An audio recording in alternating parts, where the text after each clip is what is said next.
$10-15-20 مہینے کے لے رہا ہے یار. عجیب بات کر رہے ہیں آپ لوگ. تو پھر اور کیا کامیابی ہے بھائی؟ آج ہمارے بھی کامیابی کے سٹینڈرڈ وہی ہو چکے ہیں جو غیروں کے ہیں. میرا ایک دوست کہتا ہے یار ابابیل کے جھنڈ نہیں آئے ہمیں بچانے کے لیے. یہ ابابیل کے جھنڈ کدھر ہیں؟ وہ سعید انور کے سامنے اس نے یہ بات کر دی. وہ سعید انور اللہ کا بندہ، اس نے کہا یار ابابیل کے جھنڈ آئے تھے، یہ نہیں کہ وہ آئے نہیں. مسلمانوں کی اور جب کافروں کی جنگ ہوئی وہ آئے، وہ آ کے انہوں نے اوپر سے دیکھا، وہ پہچانے نہیں سکے کہ مسلمان کون سے ہیں کافر کون سے ہیں. وہ بیچارے اوپر ہی اوپر منڈلا کے انہوں نے کہا چلو ایسے کرتے ہیں ان کی شادیاں چل کے دیکھتے ہیں، ادھر پتہ چل جائے گا. تو پتہ چلا کہ وہ جو شادیاں دیکھنے کے مسلمانوں کی، تو وہاں پر تو مہورت طے ہو رہی تھی ہے جی. وہاں پر تو ہندو بھی شرما رہے تھے ان کی شادیاں دیکھ کر ہے جی. وہاں پر تو لڑکیاں ماشاءاللہ سے ڈانس تیار کر رہی تھیں ہندوستانی گانوں کے اوپر کہ کیسے ناچیں گی وہ سب کے سامنے. وہ بیچارے ادھر بھی کنفیوز ہو گئے ہے جی، ابابیلیں ساری. پھر انہوں نے کہا چلو ان کی چل کے تجارت دیکھتے ہیں.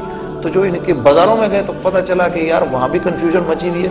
ادھر بھی بینک جو ہیں اس وقت 9% جو ہے سود دے رہے ہیں، حالانکہ جاپان میں اور امریکہ میں 2-2.5% جو ہے. یہ تو انہوں نے تو کافروں کو بھی مات دے دی.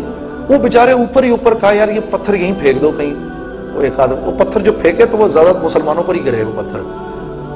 کہ سعید انور کہتا ہوتا ہے کبھی کبھار کیا کر رہے ہیں ہم، کیا کر رہے ہیں. دل کی آنکھ کو کھولو، اپنی زندگیوں کی قیمت لگاؤ اللہ کے سامنے. اگر اس راستے پر نہیں نکلو گے اللہ اپنی منشا کبھی نہیں کھولے گا. اوپر ہی اوپر پھر پھرا کے بس نیچے ہی نیچے ایسے ہی چلا کے گزر جائے گی زندگی، بے قیمت گزرے گی زندگی. میرے ایک دوست نے کہا بھائی آپ کیا بات کرتے ہیں جنید صاحب، صحابہ بھی تجارت کرتے تھے. یہ آپ کے بھی ذہن میں صحابہ بھی تو تجارت کرتے تھے، نہیں کرتے تھے؟ یقیناً کرتے تھے، کیوں نہیں کرتے تھے؟ حضرت عبداللہ بن مسعود نے تابعین کی ایک جماعت سے کہا کہ تم لوگ آج ہم سے زیادہ عبادت کرتے ہو، لیکن تم میں اور ہم میں فرق یہ تھا کہ صحابہ کے دلوں میں دنیا نہیں تھی، تمہارے دلوں میں دنیا ہے. اور یہ دنیا کیا ہے؟ یہ بڑا ایک ضروری سوال ہے. یہ دنیا کیا چیز ہے؟ ہر وہ چیز جو تمہیں اور مجھے اللہ کے حکم پر آنے سے روکے وہ دنیا ہے. مثال کے طور پہ اب صحابہ بھی تجارت کرتے تھے. کیا تجارت کرتے تھے صحابہ؟ اپنی دکان میں بیٹھے ہیں، اللہ اکبر اللہ اکبر، آواز آئی، دکان بند کی، مسجد چلے گئے.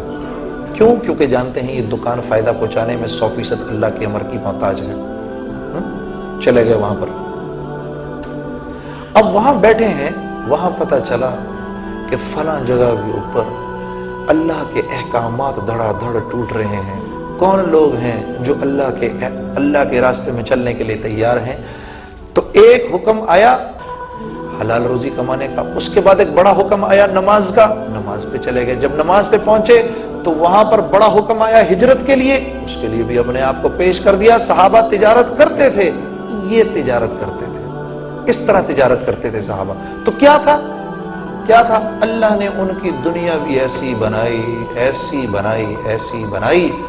حضرت عبد الرحمن بن عوف، مولوی طارق جمیل صاحب سے میں سن رہا تھا، دنیا سے جب گئے تو 3 ارب 30 کروڑ سونے کی اشرفیاں چھوڑ کر گئے. یہ کاغذ کے پرچے نہیں. ہم نے اس صحابہ کو کیا سمجھ رکھا ہے؟ حضرت زبیر بن عوام 5 کروڑ سونے کی اشرفیاں چھوڑ کر گئے. حضرت طلحہ بن عبید اللہ، یہ میں آپ کو عشرہ مبشرہ کے قصے سنا رہا ہوں. حضرت طلحہ بن عبید اللہ وہ پہلے تاجر ہیں، عرب تاجر، مسلمان تاجر ہیں جن کے پانی کے جہاز چلنا شروع ہوئے. پہلا جہاز جب مدینہ پہنچتا تھا تو آخری جہاز اس وقت قسطنطنیہ کے ساحلوں سے چل رہا ہوتا تھا. اتنے بڑے تاجر تھے کیا؟ عشرہ مبشرہ، دنیا میں ہی اللہ جل شانہ کی طرف سے رسول اللہ صلی اللہ علیہ وسلم نے ان کو جنت کی بشارت دی تھی. یہ وہ تجارت تھی جو صحابہ کیا کرتے تھے. یہ وہ تجارت تھی. کیوں؟ دیکھو انبیاء علیہ الصلوۃ والسلام نے اس دنیا میں آ کر بڑے بڑے معجزات دکھائے ہیں جی.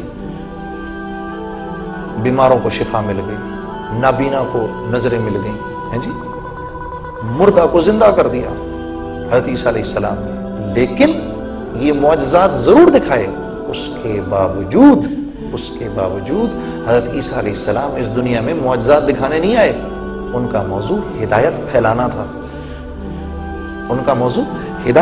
تھا، تو جب اتنے بڑے بڑے معجزات دکھانے والے مجھے اور تمہیں اللہ کی طرف بلا رہے ہیں، تو میں اور تم، ہم کہنے کو تو ہم کہتے ہیں اہدنا الصراط المستقیم صراط الذین انعمت علیہم، اے اللہ مجھ کو راستہ دکھا انعام یافتہ لوگوں کا، ہیں جی انعام یافتہ لوگ 4 ہیں، قرآن 4 لوگوں کو انعام یافتہ کہتا ہے، انبیاء، صدیقین، شہداء اور صالحین۔ اب بتاؤ انبیاء علیہ السلام کیا کام کرتے تھے؟ لوگوں کو اللہ کی طرف بلاتے تھے۔